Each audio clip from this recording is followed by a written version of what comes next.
Dulu cita-cita saya, Pak Presiden, dulu cita-cita saya ini ingin menjadi seorang pegawai, pakai baju, jas, duduk di kantor.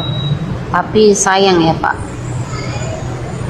saya ini kagak sekolah tinggi. Tapi alhamdulillah Pak, anak saya kuliahkan dan sekolahnya itu pintar dari SD sampai lulus universitas, dan anak saya itu menjadi anak yang berbakti, anak yang pokoknya tidak aneh-aneh, tidak niko-niko deh Pak. Dan anak saya itu nggak menyusahkan saya gitu ya, mandiri banget gitu.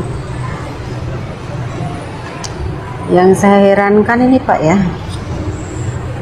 memang betul-betul berantakan sih hukum di Indonesia itu, betul-betul berantakan. Yang berantakan ini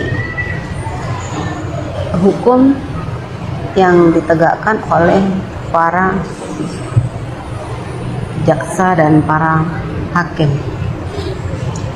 Coba kalau dikelirkan Pak, hukum ini Pak,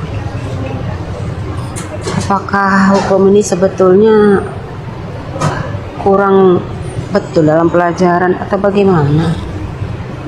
Jadi kalau dulu saya sekolah hukum, misalnya nih saya jadi pengacara atau saya jadi hakim ya Pak, atau saya jadi jaksa gitu ya Pak, pasti saya akan menjadi jaksa yang jujur, hakim yang jujur. Karena ya Pak ya, resikonya itu besar Pak kalau jadi hakim tidak jujur, jaksa tidak jujur.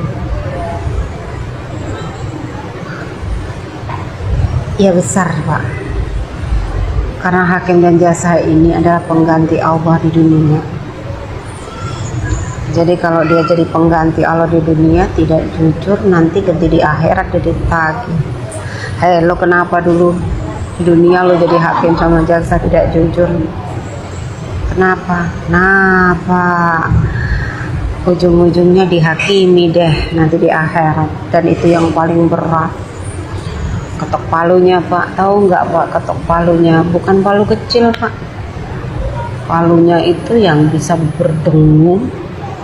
Bahkan kepala para hakim dan jaksa yang tidak jujur itu nanti ketika mendengar palunya itu langsung telinganya panas Pak, dung panas.